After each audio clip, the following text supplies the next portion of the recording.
I came home expecting condolences and cold coffee, not whispers behind a half-closed door. They thought I hadn't heard them, thought the notary's voice was just another formality. But when the will addendum was opened and a single sentence rewrote everything, the room changed temperature, and so did I. The elevator mirror showed a woman who looked composed, coat buttoned, hair smooth, chin lifted just enough to suggest dignity instead of exhaustion. I practiced that expression on the ride up. The calm, grieving daughter who had just come back from her lawyer with clarifications. The word tasted metallic in my mouth. The hallway smelled faintly of lilies from the arrangements someone had sent after the funeral. Their sweetness had already started to turn heavy, like a kindness overstaying its welcome. Our front door was ajar. Voices slipped through the crack.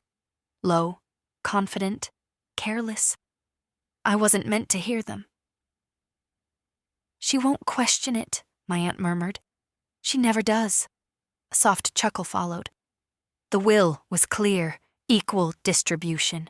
The house will be sold, clean and simple. Clean and simple. My hand froze on the doorknob. Something in their tone didn't match the lawyer's office I had just left. The polished wood desk, the precise diction, the way the notary had adjusted his glasses before saying, "There is an addendum." That word had hung in the air like a curtain about to fall. Addendum. Inside the apartment, a chair scraped lightly against the floor. My cousin's voice lowered. "Once the notary finalizes the transfer, it's done. She can't fight paperwork."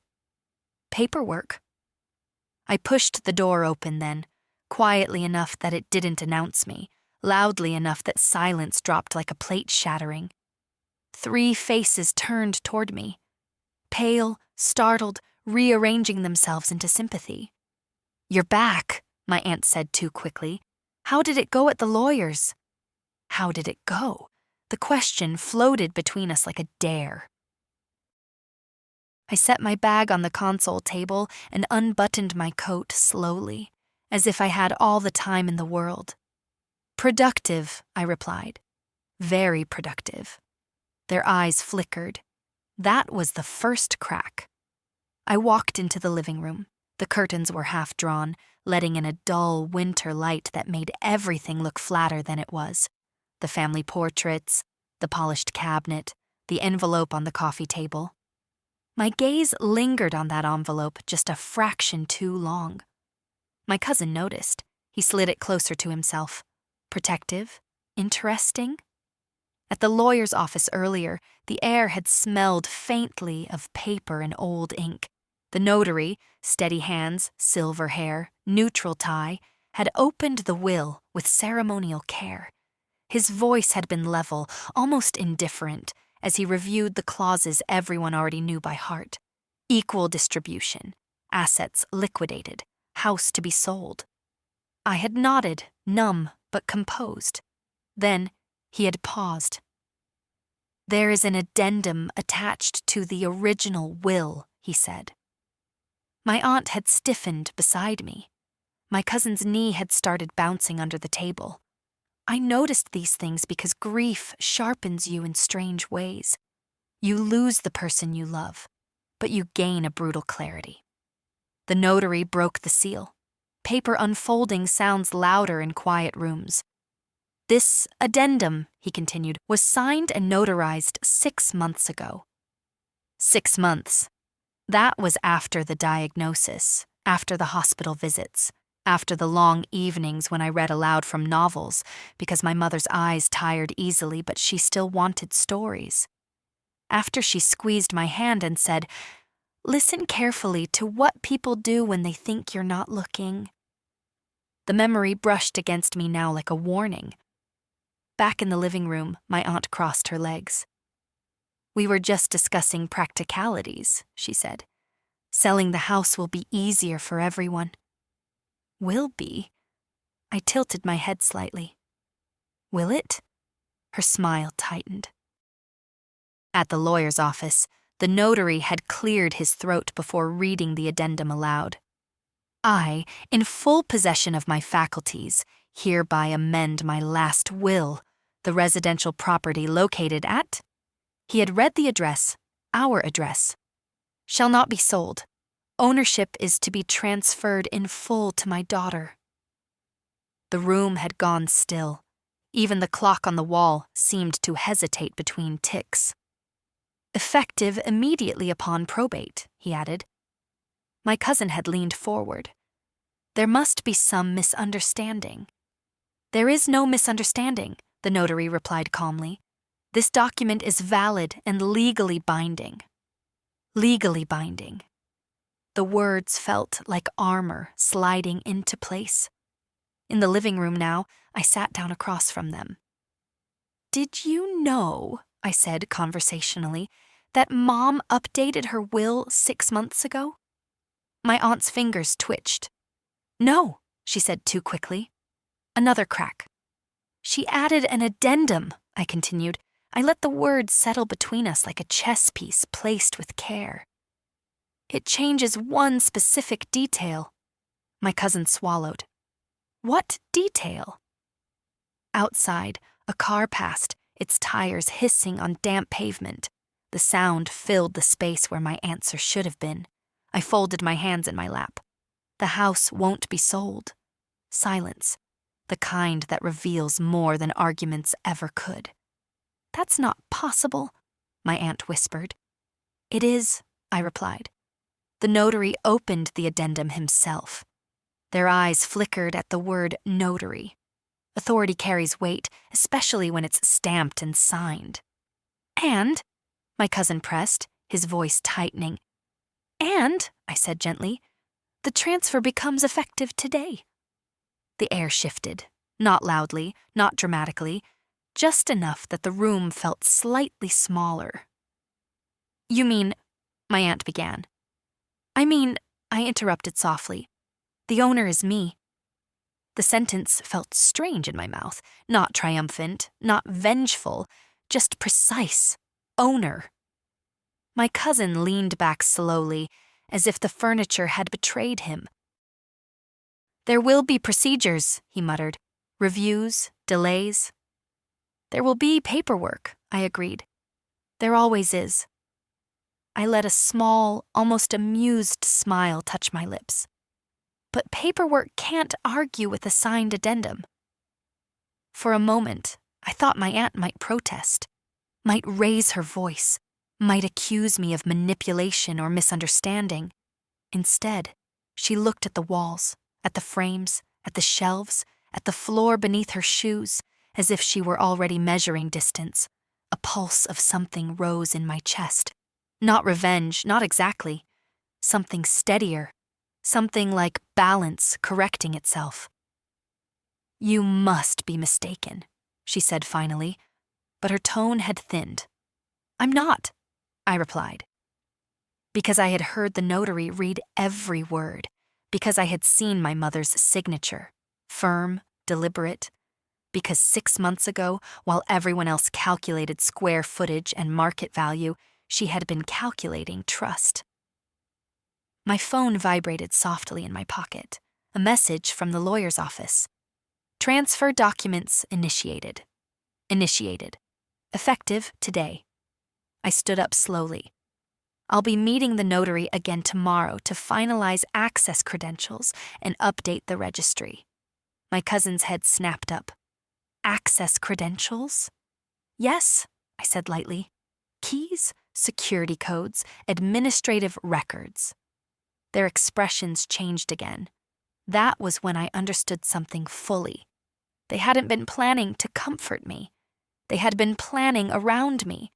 And now the plan had shifted. I walked to the window and pulled the curtain open completely. Pale light flooded the room, exposing dust in the air, small imperfections on polished wood, the truth hiding in corners.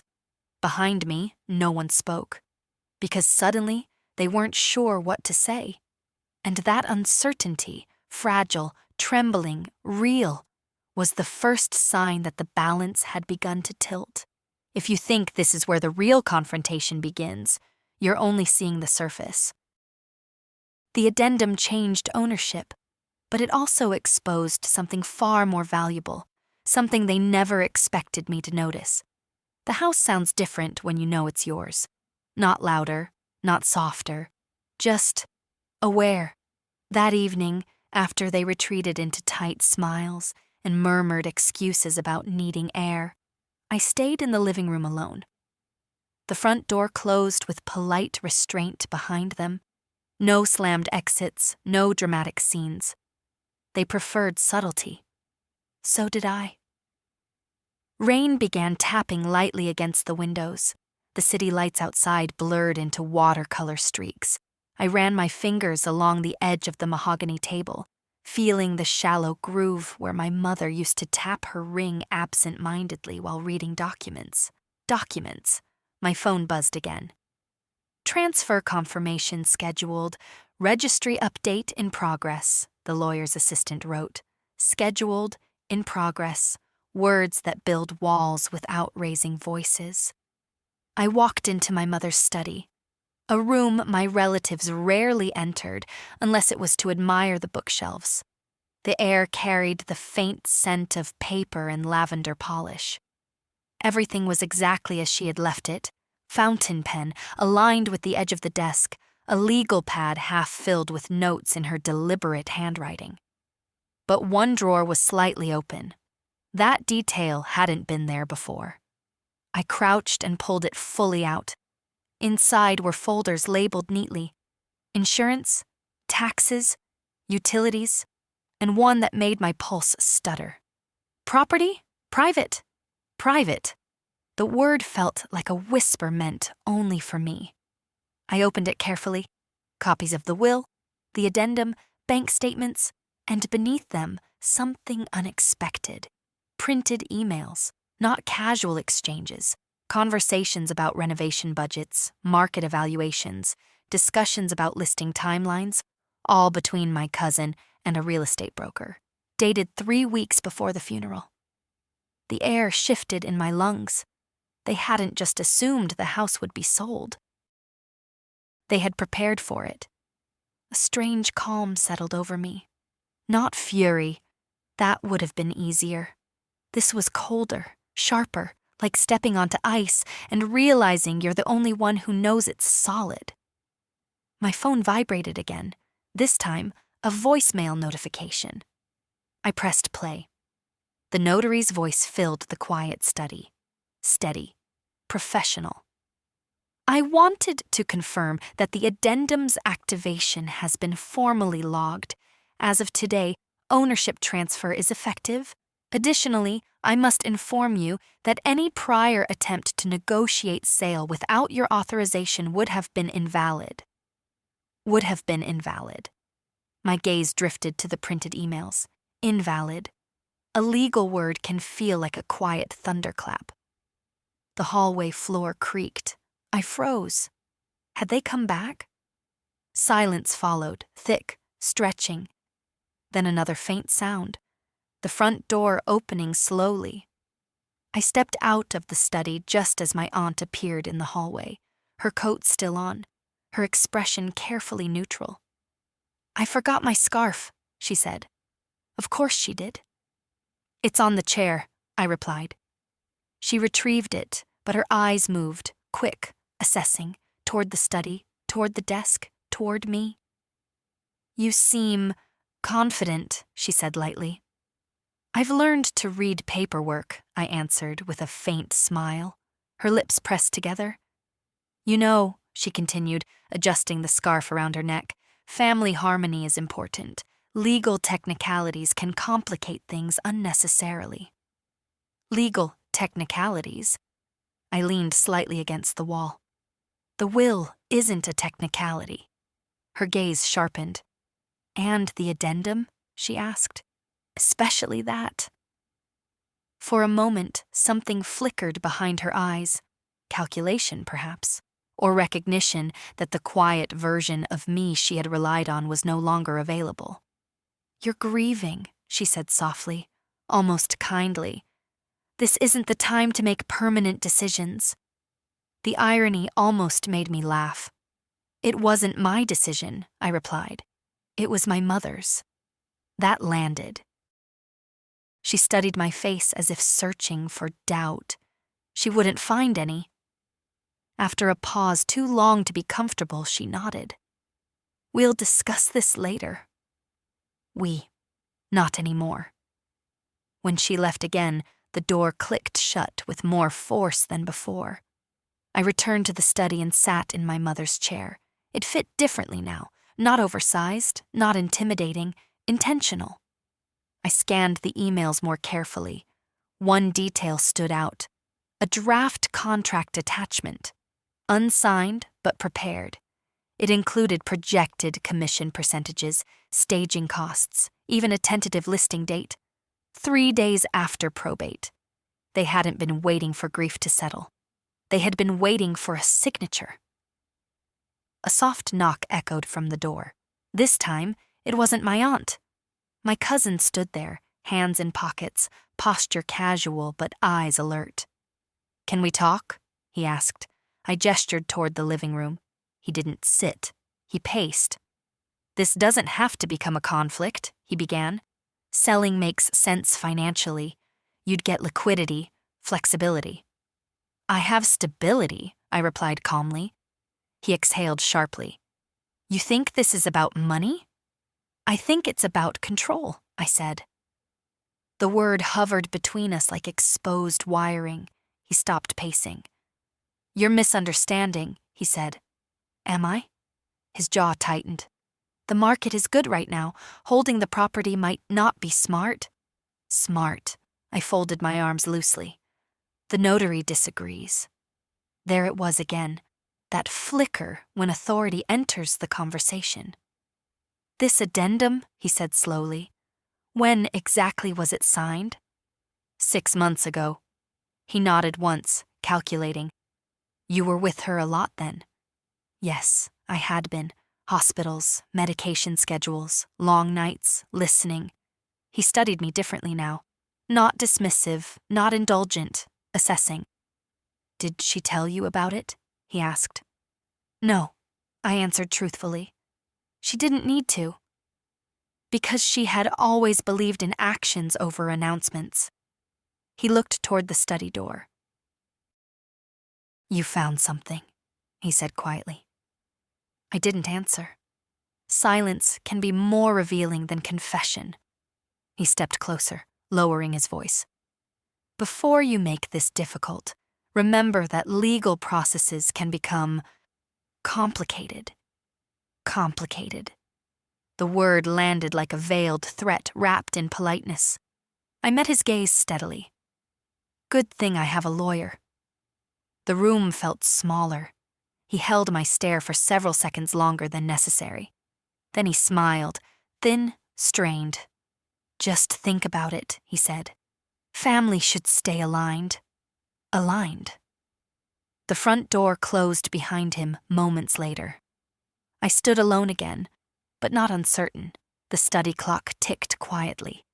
Outside, the rain intensified, drumming against the windows like applause from a distant audience. I returned to the desk and picked up the addendum copy once more. The signature was unmistakable, firm, decisive. Owner, her, effective today. A quiet victory, yes, but also a responsibility. And beneath that responsibility, another realization began to surface. One that had nothing to do with square footage or registry updates. If they were prepared to sell the house before the mourning period ended, what else had they prepared? The answer wasn't in the will. It was in the details they thought I wouldn't notice. And now that I was looking, I wasn't going to stop. If you believe this ends with a signed document and awkward silence, you're underestimating how far people go when something they expected slips through their fingers. If you were in her place, would you have revealed everything at once, or waited and watched? Tell me what you would have done. Morning arrived with an almost suspicious brightness. Sunlight poured through the kitchen windows as if nothing had shifted, as if ownership hadn't quietly changed hands overnight. I stood barefoot on cool tile, watching steam rise from my coffee, listening to the hum of appliances that now answered, legally and irrevocably, to me. Ownership doesn't feel like fireworks, it feels like responsibility. At 9 sharp, my phone rang. "Good morning," the notary said, voice composed as ever. "The registry update has been formally entered. You are now listed as sole property owner. Documentation has been forwarded to your email." Sole property owner.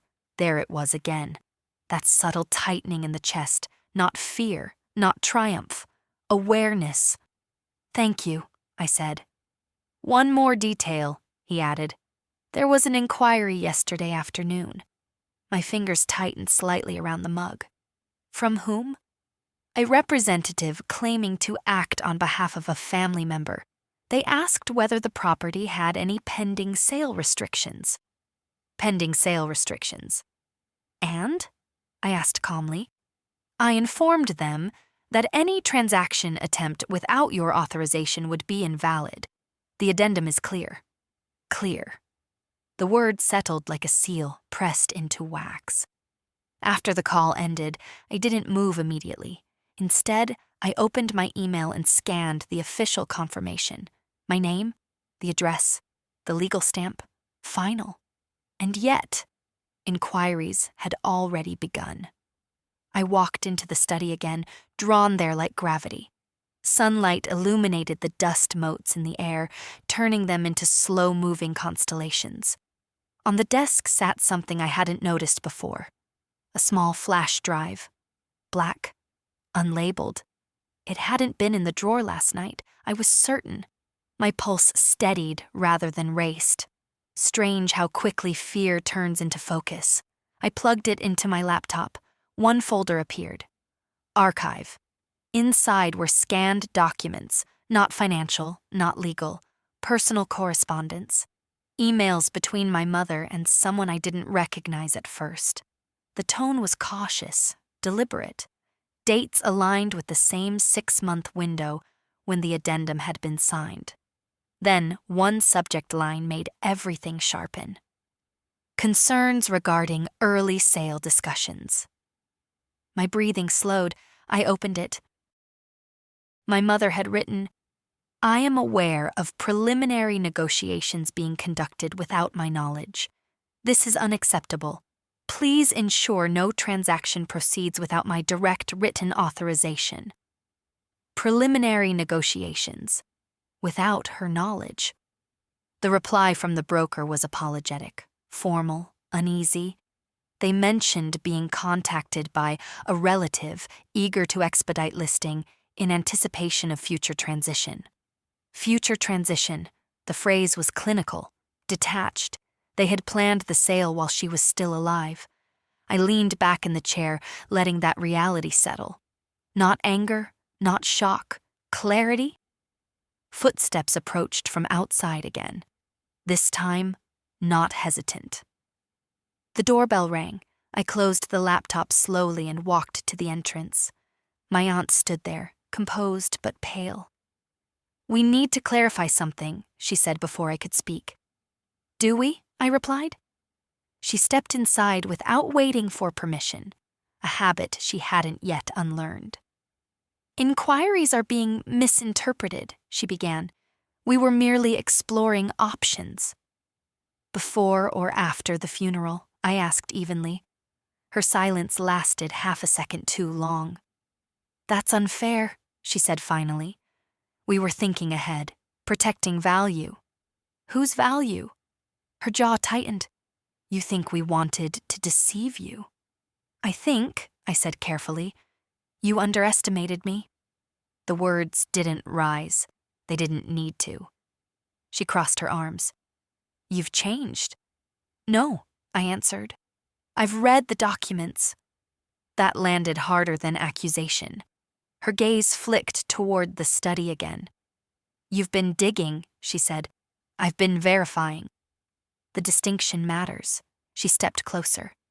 "Dragging this into legal disputes will fracture the family." "The will isn't a dispute," I replied. "It's instruction." A fragile quiet spread between us.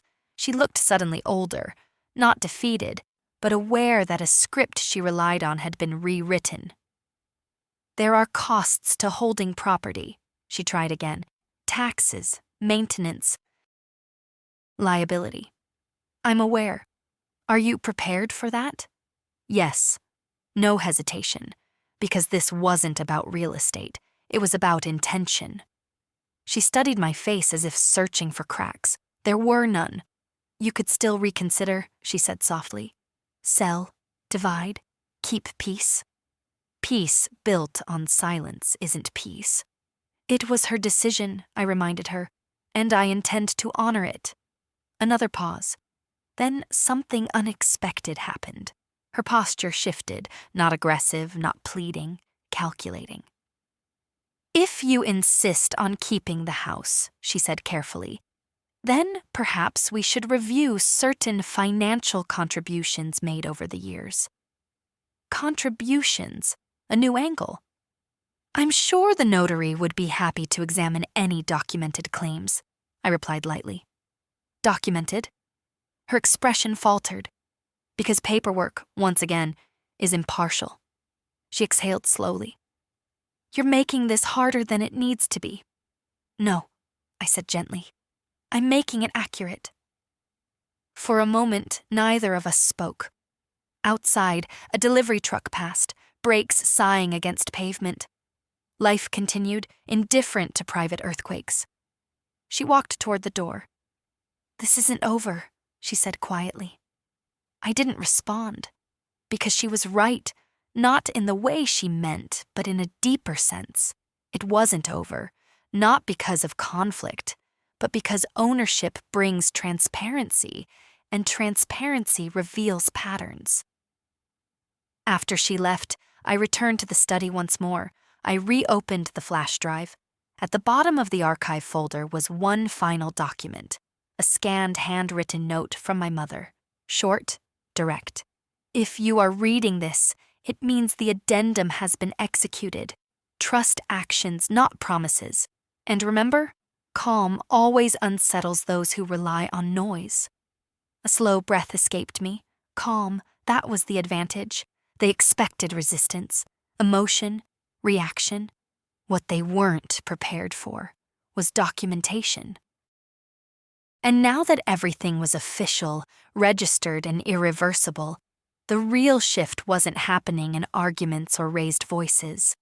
It was happening quietly, in files reviewed, records examined, timelines reconstructed. Because once you start looking at details, you begin to see more than a single premature sale attempt. You begin to see a pattern, and patterns, unlike whispers behind doors, leave evidence. Patterns don't announce themselves. They emerge slowly, like an image developing in dark-room light. By late afternoon, the house felt different again. Not fragile, not tense, focused.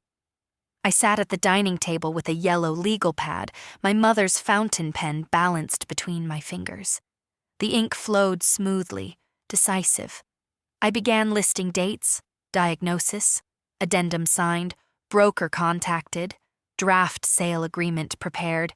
When aligned, they formed a sequence too deliberate to be coincidence. The doorbell didn't ring this time. Instead, my phone lit up with a notification from the Homeowners Association portal.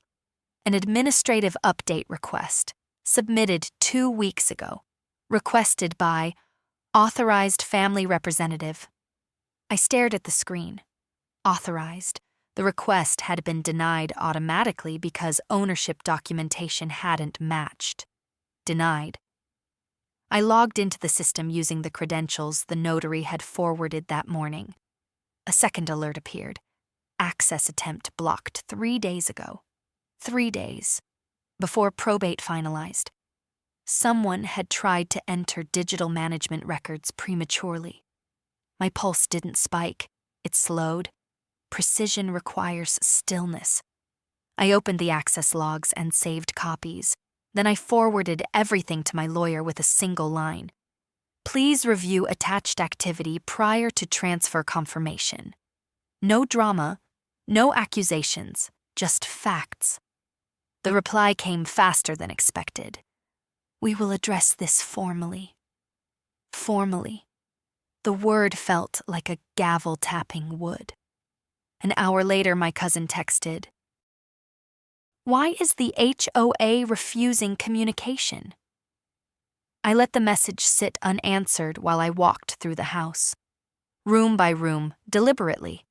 The living room where conversations had turned careful, the kitchen where plans had once been whispered, the study where my mother had quietly redrawn the future. The house no longer felt like inherited space. It felt like protected ground. Another message. We need transparency. Transparency. Interesting choice. I typed back. Agreed. All inquiries should go through the notary. Dots appeared immediately, then disappeared, then appeared again. Nothing followed. Silence is loud when someone expects resistance. As dusk approached, headlights swept briefly across the ceiling, a car slowing outside. I moved toward the window, but didn't part the curtains fully. My aunt stood on the sidewalk, phone pressed to her ear, pacing. She wasn't crying. She wasn't shouting. She was negotiating. 10 minutes later, my phone rang again. This time, it wasn't family. It was the broker whose name I'd seen in the archived emails. "I believe there has been a misunderstanding," he began carefully. "We were informed the property would be listed upon probate completion." "By whom?" I asked. "A relative," he replied. "They indicated consensus." "Consensus?" I almost smiled. "There was no consensus," I said calmly. "There was an addendum." Silence on the line. "I see," he said slowly. "In that case, we will cease all preparatory activity. Please confirm that in writing." "I will. Documentation. Always documentation." When the call ended, I leaned my forehead briefly against the cool glass of the window. Outside, the streetlights flickered on, one by one, like measured breaths. The pattern was clear now. Early access attempts, pre-funeral negotiations, administrative positioning. It hadn't been an emotional miscalculation. It had been logistical. That realization didn't break me. It steadied me. A knock sounded at the door again, firm this time. I opened it without hesitation. My cousin stood there, no pretense left. "You're escalating this," he said. "No," I replied. "I'm documenting it." He ran a hand through his hair.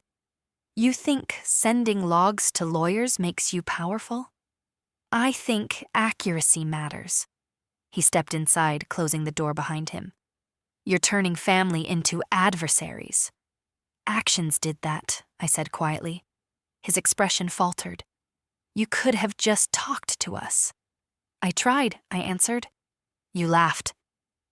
That memory landed between us. He exhaled sharply. "You don't understand the financial strain." "Then show me the numbers," I replied evenly. "With documentation." Another pause, another recalibration. He looked around the house differently now. Not possessive, not entitled. Excluded. "You really intend to keep it?" he asked. "Yes." "For how long?" "As long as it stands." Something shifted in his posture then. The certainty he'd carried for weeks had dissolved into calculation without leverage. "You've changed the dynamic," he muttered. "No," I corrected softly. "The addendum did." He gave a short, humorless laugh. "She planned this?" "Yes," I said. And in that moment, a subtle truth revealed itself. They hadn't feared losing the property. They had feared losing control of the narrative. Now the narrative was paper-backed, notarized, logged, time-stamped, unshakable. He moved toward the door but paused. "You realize this will create distance." "Distance from what?" I asked. He didn't answer. Because distance from manipulation isn't loss. It's clarity. When he left, the house exhaled again. Night settled gently over the rooms. I turned on only one lamp, the one in the study. Warm light pooled across the desk where the addendum rested beside my mother's note. Trust actions, not promises. The legal process was already moving. Access logs archived. Broker confirmation pending. HOA inquiry flagged. Quiet corrections. No public confrontation. No dramatic exposure. Just steady recalibration. Yet beneath the surface of administrative resolution, something else had begun to emerge. A subtle tension that had nothing to do with contracts or commissions. Because when people realize their strategy failed, they don't always retreat. Sometimes they pivot. And tonight, as I locked the door and double-checked the security system with my newly updated credentials, one question lingered in the quiet. If they were willing to plan this far in advance, what else had they positioned that I haven't uncovered yet? The pivot came disguised as cooperation. 3 days later, an email arrived from my aunt with the subject line, "Proposal for Family Resolution." The tone was measured, almost conciliatory. She suggested a mediated discussion, not about selling the house, of course, but about shared responsibilities and historical contributions. Historical contributions. The phrase felt curated. I forwarded the email to my lawyer without commentary. 10 minutes later, my phone rang. "They're attempting to establish financial leverage," he said plainly. "Retroactive claims, informal loans, maintenance reimbursements. It's common when primary control shifts." Common. There was something almost comforting about that word. Predictable patterns are easier to dismantle. "Do they have documentation?" I asked. "That's what we'll request." Request? Again, paperwork stepping quietly into the room before emotion could. That afternoon, certified letters were drafted. Not aggressive, not accusatory, simply procedural. Please provide documentation supporting any financial claim related to the property within 14 days. 14 days. A measured clock. When my cousin called that evening, his voice carried a new tone, controlled but edged. "You're involving attorneys now?" "They were already involved," I replied. "The notary finalized the addendum." "That was about ownership," he insisted. "This is different." "No," I said gently. "It's still about ownership." Silence stretched between us. "You're making this transactional," he said. "It always was," I answered. "The truth doesn't shout, it lands." He lowered his voice. "You think we're villains?" "I think you made assumptions." Another pause. "You could have trusted us." "I trusted the will." That ended the call. Later that night, I sat again in the study. Rain brushed softly against the windows, a calmer rhythm than before. I opened my laptop and reviewed everything one more time. Addendum copy, registry confirmation, broker withdrawal notice, HOA access logs, a complete arc. Then a new email notification appeared. From the broker. Attached was a forwarded message chain I hadn't seen before.